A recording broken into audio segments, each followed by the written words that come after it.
जो प्रभु को क्रूस पर चढ़ते हुए देख रहे हैं, आज लोग इसे गले में पहनते हैं, कान में पहनते हैं, नाक में पहनते हैं। कुछ लोग इस क्रूस को एक ताबीज बनाकर अपने हाथों में बांधते हैं, अपने माथों पर बांधते हैं। वो इस बात को प्रेजेंट करने के लिए कि जब क्रॉस हमारे साथ है तो हमें किसी प्रकार का खतरा नहीं। ये क्रॉस अगर आप देखें, ईस्ट वेस्ट नॉर्थ साउथ, ये चारों दिशाओं से मिलकर बनता है। और ये कहां पाया जाता है? Medical, hospital, doctor. कभी इस क्रॉस को आपने अन्य स्थानों पर देखा है? नहीं देखा,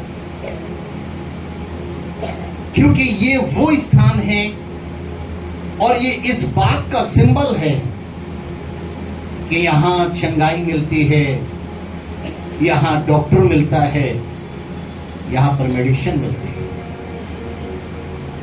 आज हम उसी क्रूस को,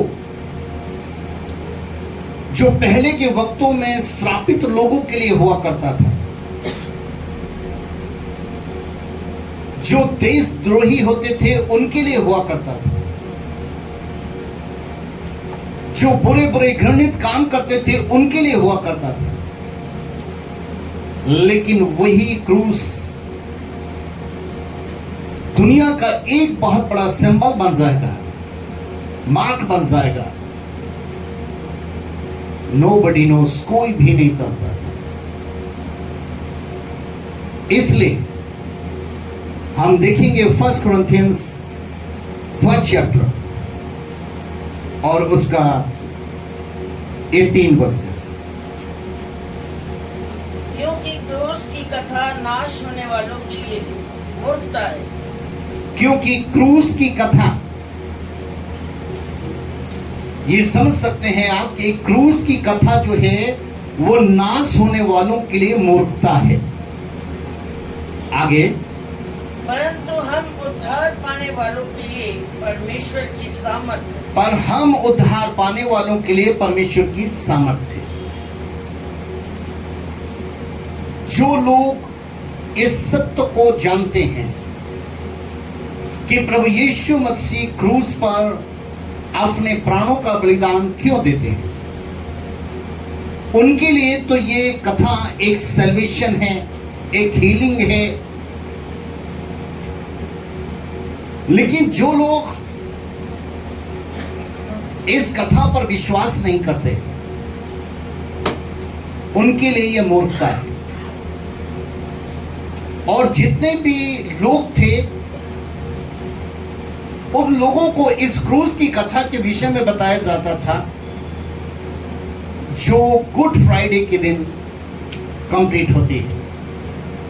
और इसके विषय में जो 13 पत्री के लिखने वाले पौलुस, वो भी गवाही देते थे 1 Corinthians 2nd chapter के 2nd verses में, कि मैंने ये ठान लिया है कि तुम्हारे बीच में यीशु मसीह वरन क्रूस पर चढ़ाए हुए मसीह को छोड़ और किसी बात को ना जानो।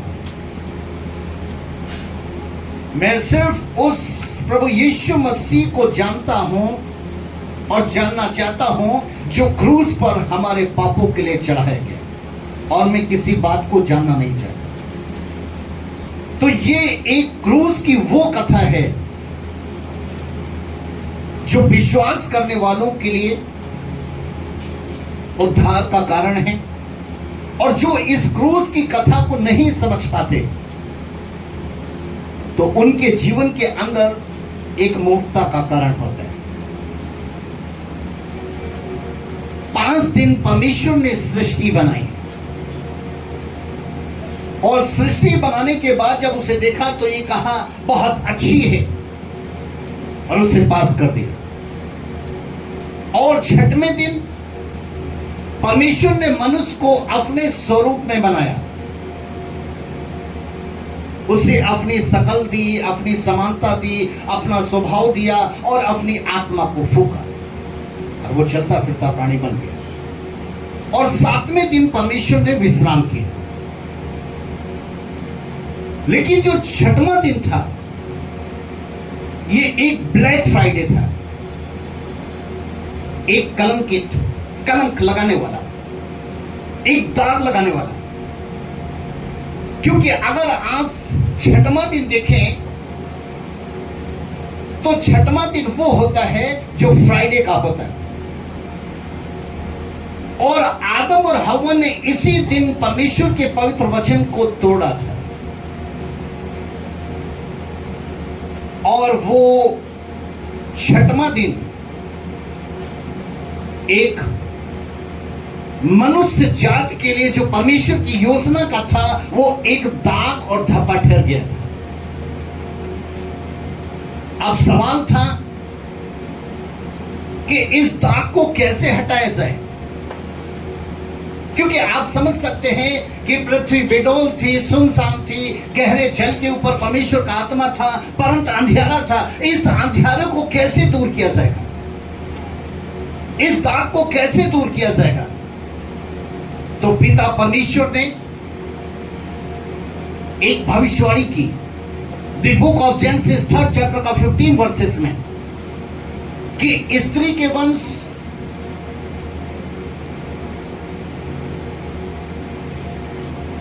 एक स्त्री का वंश और एक सांप का वंश। और यह भविष्यवाणी ये थी कि जो स्त्री के वंश से पैदा होगा वही सांप का सर कुचलेगा। और जब वो सांप का सर कुचलेगा तो सांप भी उसको एड़ी में डसेगा।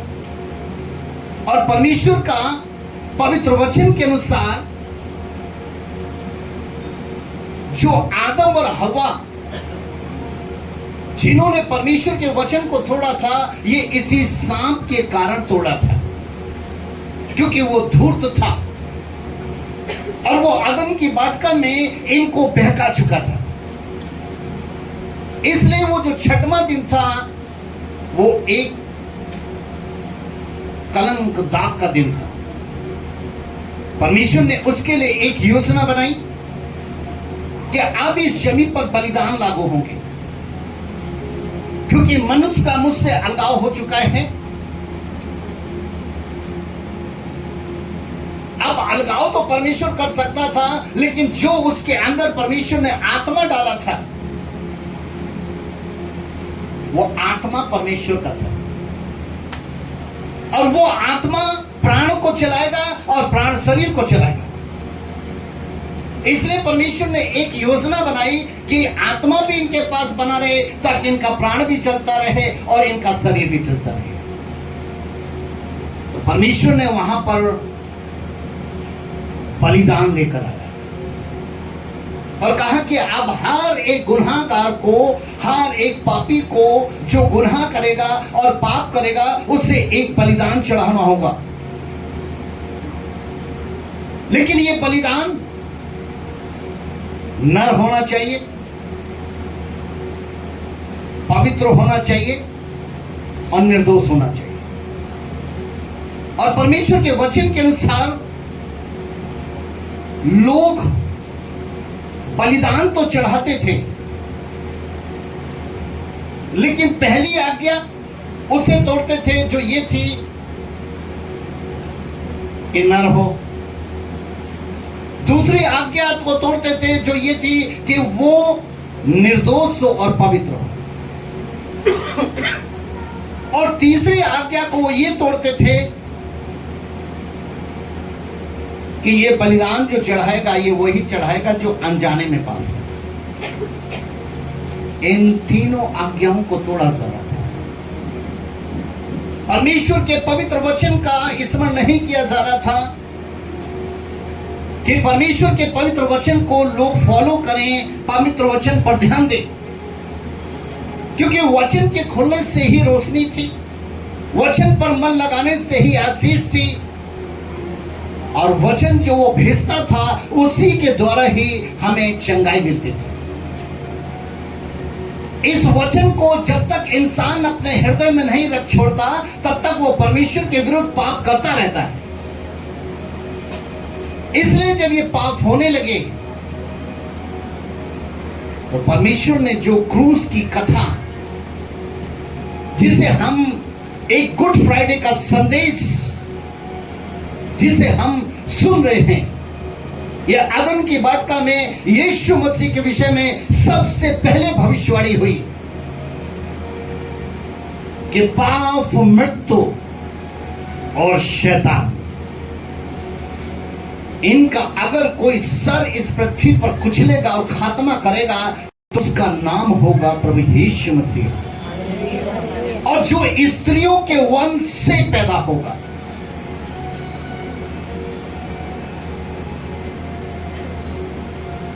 खुदा के कलाम के मुताबिक वही कथा की शुरुआत होती है कि बीते रविवार को हमने पाम संडे का उत्सव मनाया। क्यों? क्योंकि इस दिन यहूदी, इजरायली और सारे लोगों के बीच में यह भविष्यवाणी पूरी हुई कि आने वाला मसीहा जो क्रूस पर पापों के लिए अपने प्राणों का बलिदान देगा, उस मसीहा का चिन्ह यह होगा कि वो गधे के बच्चे पर सवार होकर आ रहा होगा। अगर तुम उसे गधे के बच्चे पर सवार होते हुए आते हुए देखना तो तुम समझ लेना ये वही मसीहा है जो जगत को उद्धार देगा। और वही पाम संडे के दिन किस तरीके से प्रभु यीशु मसीह लादू के बच्चे पर सवार होकर यरूशलेम में प्रवेश करते हैं। और जब यरूशलेम मंदिर में जाते हैं जहां पर 3 आज्ञाओं को तोड़ा जा रहा था, ना तो नर का, ना तो निर्दोष और पवित्रता का, और ना ही अनजान का। क्योंकि जो यहां के प्रमुख लोग थे, जो यहाँ के शास्त्री, फरीसी, पुरनीय थे, जो यहाँ के याजक थे, ये उस मंदिर के अंदर ये काम करने के लिए लेन देन करते थे, घृणित काम करते थे, डाकों की खो बनाते थे, सराफों के अड्डे बनाते थे। प्रभु यीशु मसीह उस मंदिर में गए और जाकर कहा कि ये मेरे पिता का घर है, जो सारी जातियों के लिए प्रार्थना का घर है, और तुमने इसे डाकों की खो बना दिया। और जो मंदिर में परमेश्वर के द्वारा पूर्वजों को सेवाएं दी गई थी, जिनकी संतानें आज मंदिर के अंदर घृणित काम कर रहे थे, प्रभु यीशु मसीह ने उनके हाथ पकड़कर उनको बाहर निकाल दिया। वहां की मेज वो पलट दी, चौकियां पलट दी, और वो शास्त्री, फरीसी, याजक जो बरसों से इस गद्दी पर बैठे हुए थे, आज उनको हाथ से पकड़कर बाहर निकाला जा रहा है। उन्हें लोगों के सामने जो भीड़ थी, एक शर्म महसूस हो रही थी, बहुत बड़ी शर्म। वो नजरें नहीं मिला पा रहे थे, क्योंकि वहां पर सबूत थे घृणित काम के, सबूत थे लेन देन का, सबूत थे डाकों की खो है, सबूत थे कि सर्राफों का डर है। वो आंखें नहीं मिला पा रहे थे और वो चुपचाप वहां से निकल लिए। लेकिन उन्होंने अपने हृदय के अंदर बदले की भावना को रखा, और सोमवार और मंगलवार वो प्रभु को ढूंढते रहे, ढूंढते रहे, और जब प्रभु उनको मिल जाता था तो वो उस पे झूठा दोष लगाने के लिए कभी कहते थे कि तो परमेश्वर की निंदा करता है, तुझे ये किसने अधिकार दिया कि तो इस जमीन पर परमेश्वर का संदेश सुनाए। वो बहुत से ऐसी एक प्रश्न जो तकलीफों के थे, सिर्फ किसी तरीके से इसको खत्म करना है, इसको हटाना है।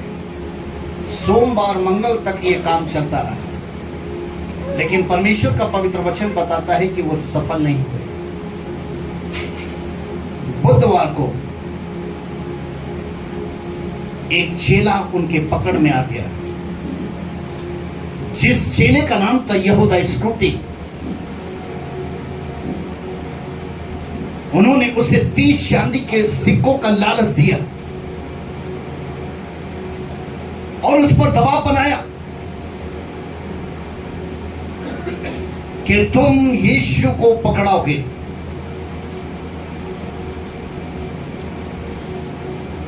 और खुदा का कलाम बताता है कि यहूदा इस्करियोती उन्हीं के दबाव में आकर वीरवार को, जब प्रभु यीशु मसीह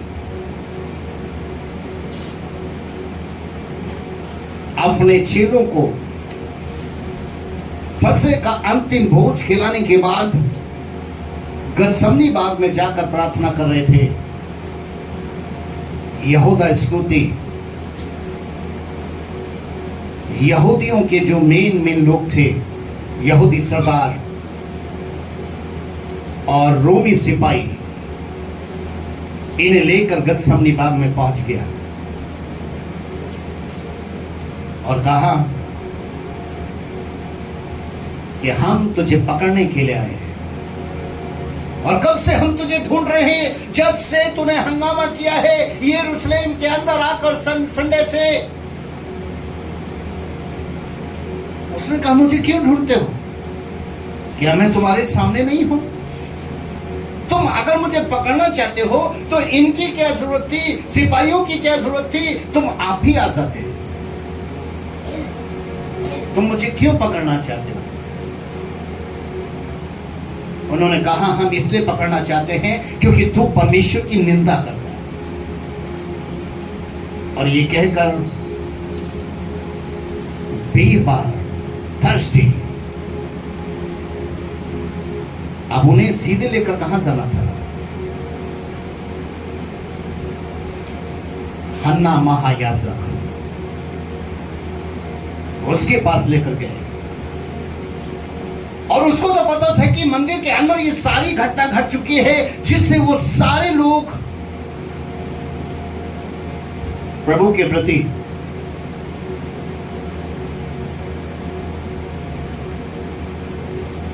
गुस्से में भरे हुए थे। उस हन्ना ने भी बहुत से झूठे इल्जाम लगाए, बहुत से छोटे इल्जाम, लेकिन खुदा के कलाम में लिखा है कि उसमें कोई भी दोष ना पा सके। अब जब वो थक गया तो उसने अपने ही दामाद कैफा के पास भेज दिया। कैफा के पास लेकर गए। अब ये रात में जिक्र हो रहा है, थर्सडे की नाइट। कैफा ने भी इसी तरीके से किया कि कैफा ने भी बहुत से इल्जाम लगाने की कोशिश की कि भाई हमने सुना है तो परमेश्वर की निंदा कर रहा है, परमेश्वर की निंदा कर रहा है। लेकिन खुदा के कलाम में लिखा है कि वो भी उस पर दोष ना लगा सके। उन्होंने कहा कि अब हम इसको यहूदी महासभा के सामने लेकर जाएंगे। अब रात में सब काम हो रहे हैं, और जब उसे वो यहूदी महासभा के सामने लेकर गए तो जितने भी उसमें पुरनिये थे, वे सब बहुत से सवाल उससे करने लगे दोष ढूंढने के लिए। लेकिन उनके विषय में भी लिखा है कि वो भी उसमें दोष ना पा सके। अब ये जो ले जा रहे थे, इन्होंने कहा कि भाई हम दोस्त तो नहीं लगा पा रहे, एक काम करते हैं कि जो इस वक्त इस गवर्नमेंट्स का गवर्नर है पिलातुस, अगर हम इसके पास ले जाएं और इससे कहेंगे कि भाई इसने हमारे समाज में हमारे परमेश्वर की निंदा की है, इसलिए इसे मृत्यु दंड की सजा दो। और उस समय ये अधिकार जो मृत्यु दंड देने का होता था, ये एक गवर्नर के पास था। जब उसे पिलातुस गवर्नर के पास लेकर गए, वहां पर भी उन्होंने, पिलातुस ने भी बहुत सी बातें पूछी, लेकिन प्रभु शांत खड़ा रहा। तो पिलातुस भी उसमें कोई दोष नहीं पा सके। उन्होंने कहा देखो ये तुम्हारे समाज का मसला है, ये तुम जो यहूदी लोग हो, जो परमेश्वर पर विश्वास करते हो, ये तुम आप ही जाकर तय कर लो। तो उस पिलातुस ने एक काम किया कि उसे हेरोदेस राजा के पास भेज दिया, जो यहूदियों का राजा था।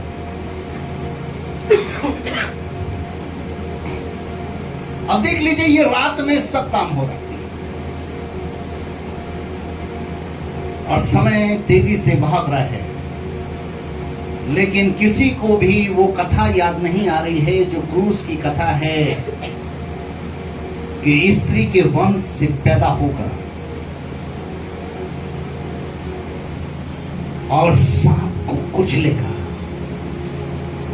और सांप उसकी एड़ी को डसेगा। उस भविष्यवाणी को कोई याद नहीं कर रहा कि 62 सप्ताहों के बाद ये पुरुष काट डाला जाएगा। साफ अपने में लगे हैं, अपने में। लेकिन क्रूस की कथा पूरी होनी है। इस पृथ्वी पर हर एक चीज का समय है जो परमेश्वर ने इस पृथ्वी पर हमारे लिए ठहराया है। लोग नहीं समझ पा रहे थे, और परमेश्वर का पवित्र वचन बताता है कि अब वो उसे हेरोदेस के पास लेकर गए, तो हेरोदेस ने भी कुछ नहीं पाया। अब ये जो भीड़ थी, इन्होंने कहा अब हम क्या करें। इन्होंने कहा देखो भाई, करो या मरो, एक काम कर लो कि अब हमने उसी गवर्नर के पास लेकर चलना है और उससे कहना है कि इसने मेरे परमेश्वर की निंदा की है, इससे आप मृत्युदंड दो। अगर वो मृत्युदंड नहीं देगा तो हम हंगामा करेंगे।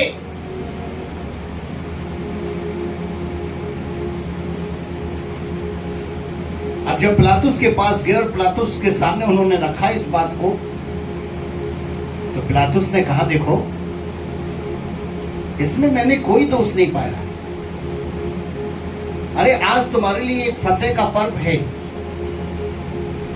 क्योंकि शुक्रवार की मॉर्निंग शुरू हो गई थी। आज फसह का पर्व है, इसलिए आज के दिन तो तुम लोगों में एक रीति है कि एक व्यक्ति को छोड़ा जाता है, यही समझकर इसे छोड़ दो। उन्होंने कहा बिल्कुल नहीं, इसे मृत्यु दंड की सजा दो, क्योंकि इसने हमारे परमेश्वर की निंदा की है। अगर छोड़ना है तो बरअब्बा को छोड़ो, लेकिन हमारी सबकी मांग है कि इससे क्रूस दो, इसे क्रूस दो, इसे क्रूस दो। वो शैतान जो बसता फिर रहा है, जो चारों ओर मंडरा रहा है, जो गतसमनी मार्ग में भी मंडरा रहा था और इन लोगों में भी मंडरा रहा था, वो भरपूरी के साथ अपने रूप में आ रहा था। पिलातुस ने कहा मैं तो इसमें कोई भी ऐसा दोष नहीं पाया, मैंने इसमें कोई भी दोष नहीं पाया है। तभी लोग कहने लगे कि अगर पाप लगना हो तो हम पर लग जाए इसके मरने का।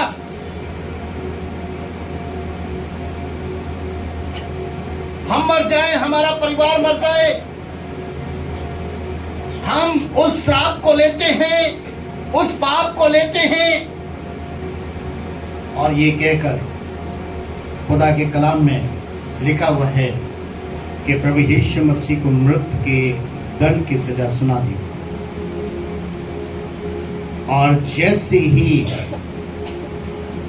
ये आज्ञा निकली, काले बादल 12 बजे से 3 बजे तक सारे राज्य में अंधियारा बनकर उमड़ने लगे और प्रभु यीशु मसीह को क्रूस पर चढ़ा दिया गया।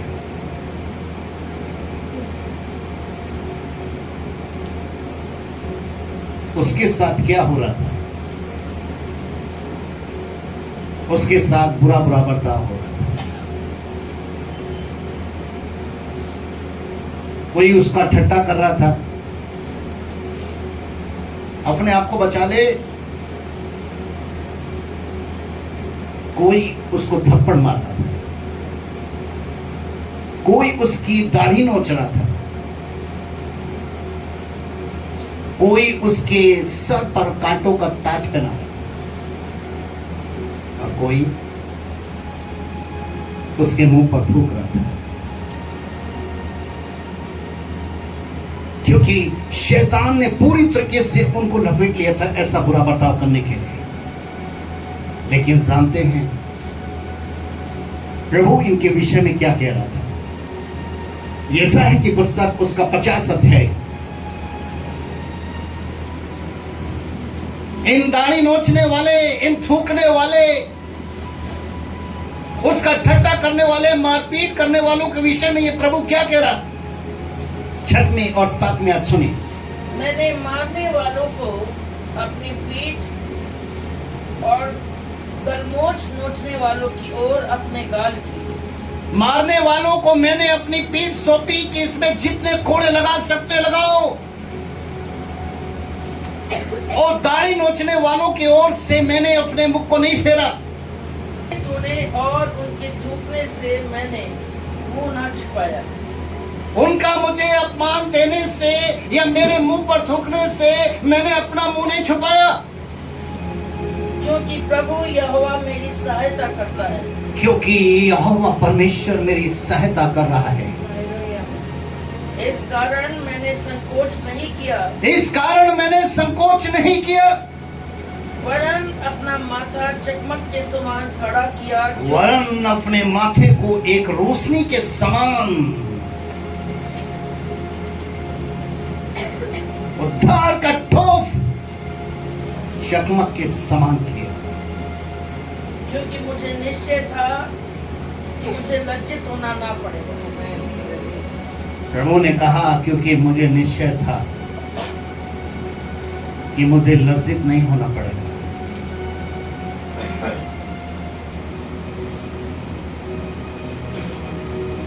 एक बाप जब अपने बेटी को देखता है कि इसकी दोनों किडनी खराब हो गई हैं और डॉक्टर कहता है कि तेरा बेटा जीवित नहीं रह पाता, बाप पर एक किडनी है, और डॉक्टर से कहता है मेरा समय तो पूरा हो गया है, लेकिन मेरे बेटे का अभी शुरुआत है। इसलिए ये मैं किडनी अपने बेटे को देना चाहता हूं।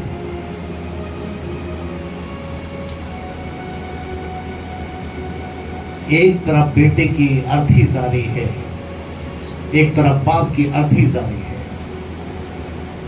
और एक तरफ बेटे के पास जिंदगी आ रही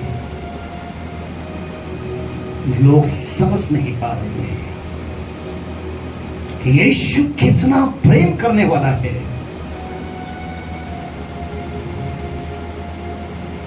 लेकिन शैतान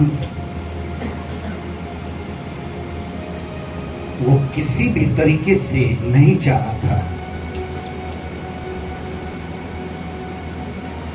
कि उसका सर कुचला जाए।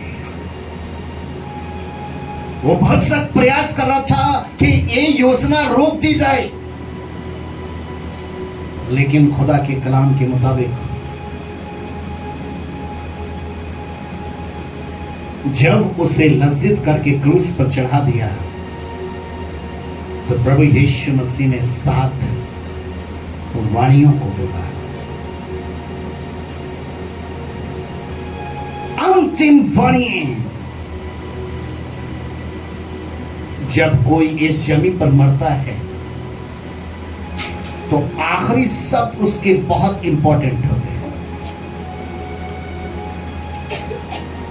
और लोग उन्हीं शब्दों को याद कर करके कि वो पापा ऐसे बोल रहे थे, मम्मी ऐसे बोल रही थी, मेरे हस्बैंड ऐसे बोल रहे थे, मेरी वाइफ ऐसे बोल रही थी, मेरा बेटा ऐसे बोल रहा था, मेरी बेटी ऐसे बोल रही थी। एक अंतिम वाणी, अंतिम शब्द।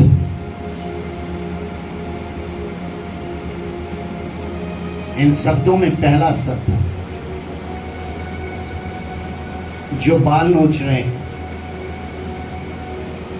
जो थप्पड़ मार रहे हैं,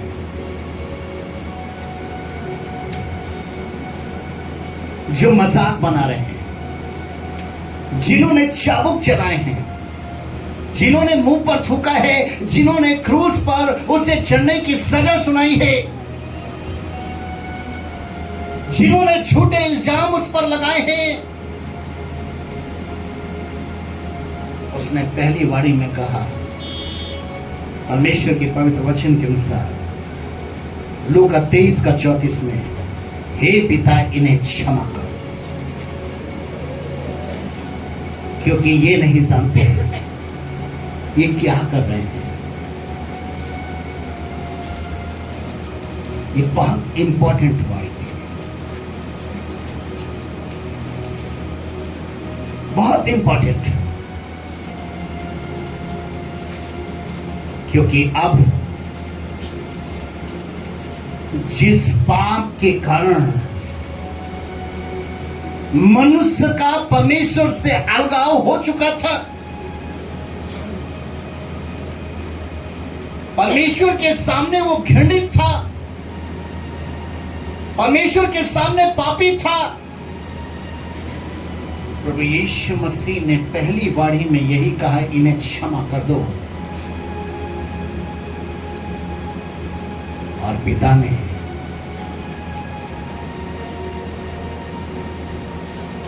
पुत्र की पहली वाणी को स्वीकारा कि तूने मेरे कारण, मेरी योजना के कारण इस पृथ्वी पर इस दुख को सहा, इसलिए अब मैं जगत के पापों को और हर एक पापी को क्षमा करता। खुदा का कलाम कहता है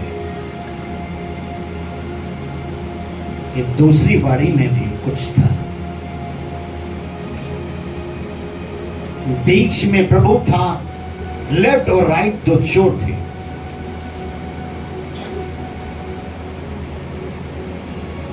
आपस में लड़ रहे थे।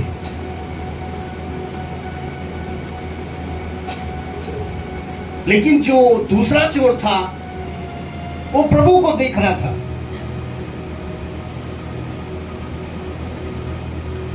और अपने पहले चोर से कह रहा था कि हमें जो गवर्नर ने, पिलातुस ने जो सजा सुनाई है सही सुनाई है क्योंकि हम गुनहगार हैं, लेकिन इस यीशु के विषय में तो कुछ भी ऐसा नहीं है, इसलिए हम सजा सही पा रहे हैं। उसने प्रभु की ओर देखा, नजरें मिलाई और प्रभु से कहा कि हे प्रभु, जब तेरा राज आए तो मेरी सुधि लेना।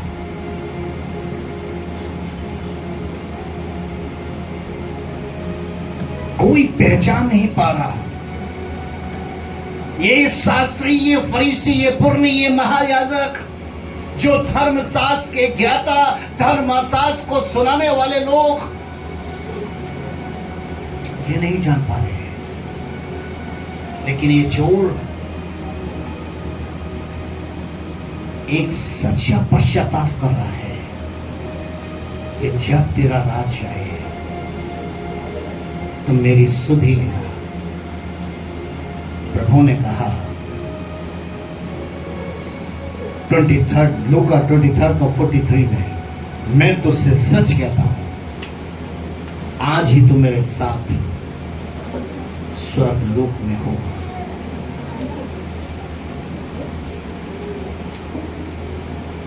अब सवाल ये था, तीसरी वाणी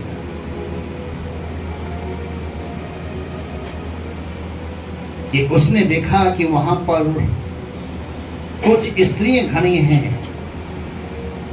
और उन्हीं स्त्री में उसकी माता मरियम भी खड़ी है। और एक तरफ कोने में देखा कि जिससे यीशु प्रेम करता था, एक चेला भी खड़ा है। यूहन्ना 19:26 में जब यीशु ने अपनी माता और उस चेले को जिसे वो प्रेम रखता था फांस कर देखा, तो अपनी माता से कहा, हे नारी, देख ये तेरा पुत्र है। और उस पुत्र से कहा, ये तेरी माता है।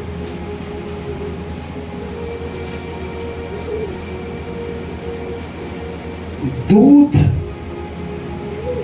और लहू का कर्ज चुकना बाकी था।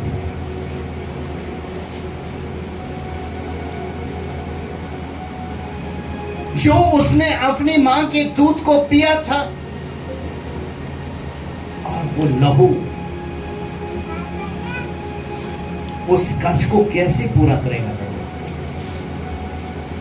कभी न त्यागने वाला परमेश्वर,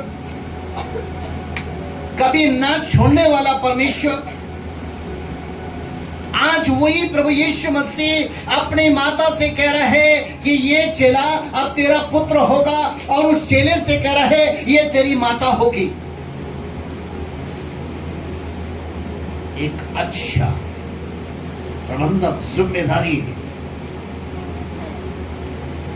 और उन्होंने उस माता को चेले के हवाले करके, और चेले, परमेश्वर के पवित्र वचन में लिखा है कि उसको लेकर चले गए। और जब तक माता मरियम रही, चेलों के साथ रही, चेलों ने पुत्र बनकर ही याकूब भी, यूहन्ना उनकी देखभाल करते थे। चौथी वाणी, जो अब 3 बजने में थोड़ा सा वक्त बाकी था,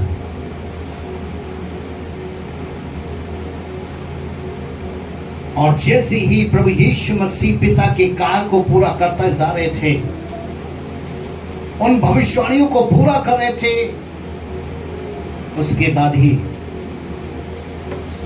जब पाप उनके ऊपर आना शुरू हो गया, जगत का, तुम the book of Matthew 27 chapter की 46 वर्सेस में लिखा है, तीसरे पहर के निकट करीब 3 बजे से, 3 बजे से थोड़ा पहले, थोड़ा सा पहले, यीशु ने बड़े सबसे पुकार कर कहा, एली एली लमा सबक्तनी, अर्थात हे मेरे परमेश्वर, हे मेरे परमेश्वर, तूने मुझे क्यों छोड़ दिया?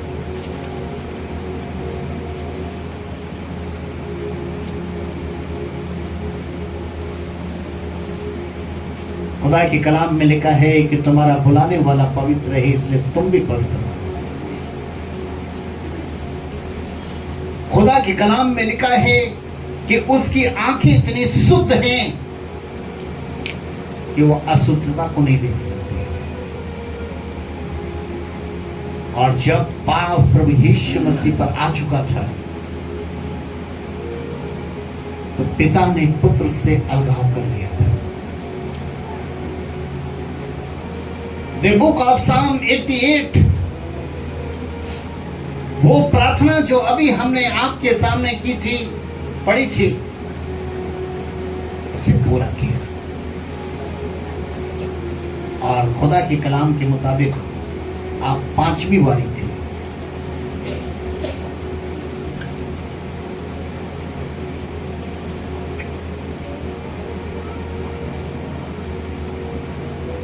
वीरवार और शुक्रवार गतसमनी में प्रभु को कितने बजे पकड़ा था और अभी क्या टाइम है? The book of John 19 chapter का 28 वर्सेस में लिखा है, इसके बाद यीशु ने यह जान करके आप सब कुछ पूरा हो चुका है, उसने कहा मैं प्यासा हूं।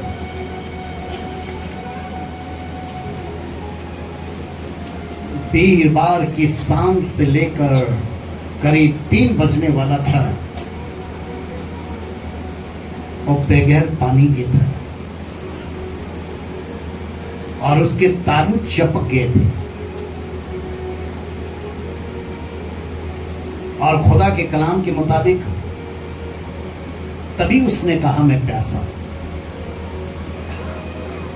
लेकिन लोगों ने पित्त मिला हुआ दारखास मेज सिरका उसे पिलाया।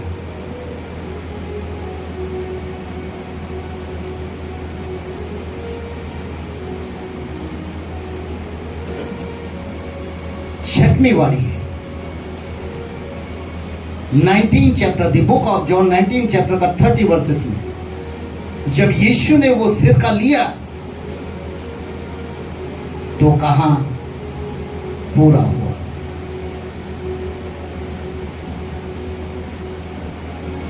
जैसे ही लोगों ने उसे पित्त मिला हुआ सिरका दिया और उसने उसे पिया,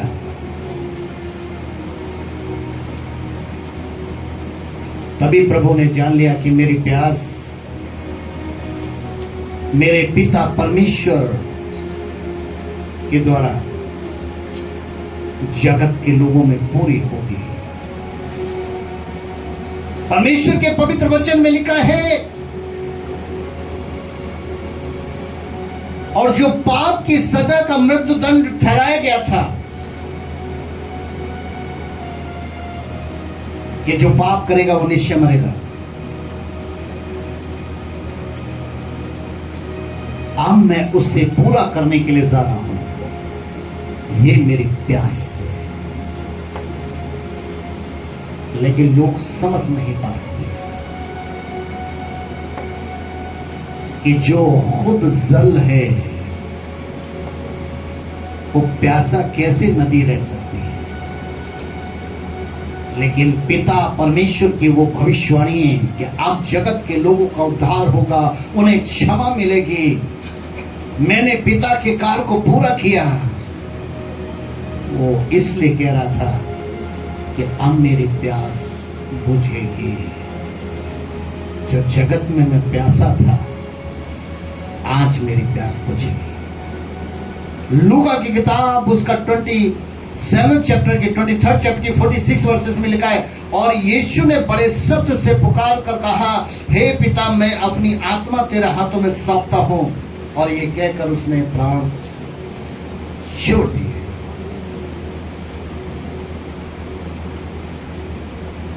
प्राण छोड़ने से पहले खुदा के कलाम में लिखा है कि उसने अपना आत्मा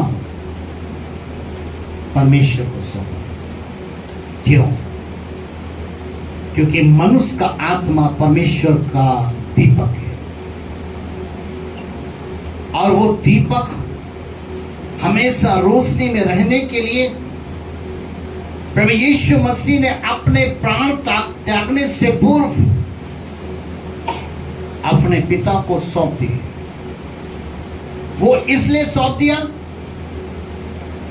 ताकि वो दोबारा इसे प्राप्त कर सके,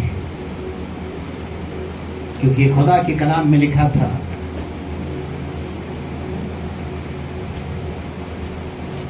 कि रोगी आत्मा से ही संभलता है। मेरे प्रियो, ये वो क्रूस की कथा जो हमारे और आपके लिए पूरी हुई, ताकि हम और आप इस क्रूस की कथा को देखें। उसने हमें प्रेम का संदेश दिया, उसने आज्ञा का हमें संदेश दिया कि जैसे मैंने आज्ञा को माना ऐसे तुम भी मानो। एक वर्सेस पढ़ दीजिए, जकरिया नबी की किताब, उसका 13 अध्याय और उसकी 6वीं वर्सेस। तब उससे ये पूछा जाएगा, तेरी छाती में ये घाव कैसे हुए? जब ये उससे पूछा जाएगा प्रभु से कि तेरी छाती में दाग क्यों हुए, जो बाले से, बलम से, कील से ठोके गए थे, तो सुनिए। तब वो कहेगा, ये वही है जो तब वो ये कहेगा कि ये वही दाग हैं जो मेरे प्रेमियों के घर में मुझे लगे हैं। जो मेरे प्रेमियों के घर मुझे दिए गए हैं।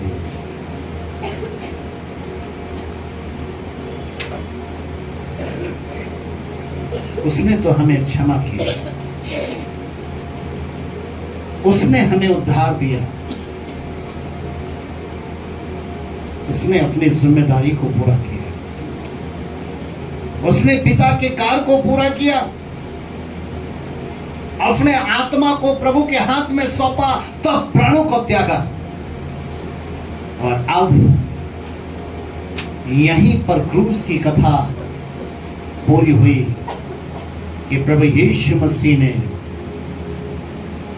उस सांप के सर को कुचला और सांप ने एड़ी में डस लिया, और प्रभु यीशु मसीह ने अपने प्राण त्याग दिए। आइए हम अपने स्थान पे खड़े हो सकते। जाते जाते उसने क्रूस पर जो 7 वाणियों को कहा, वही 7 वाणी आज हमारे और आपके जीवन में प्रभु के वो अंतिम शब्द हैं जो प्रभु ने मनुष्य के पुत्र के रूप में उस सूली पर बोले थे। Thank you Jesus, hallelujah.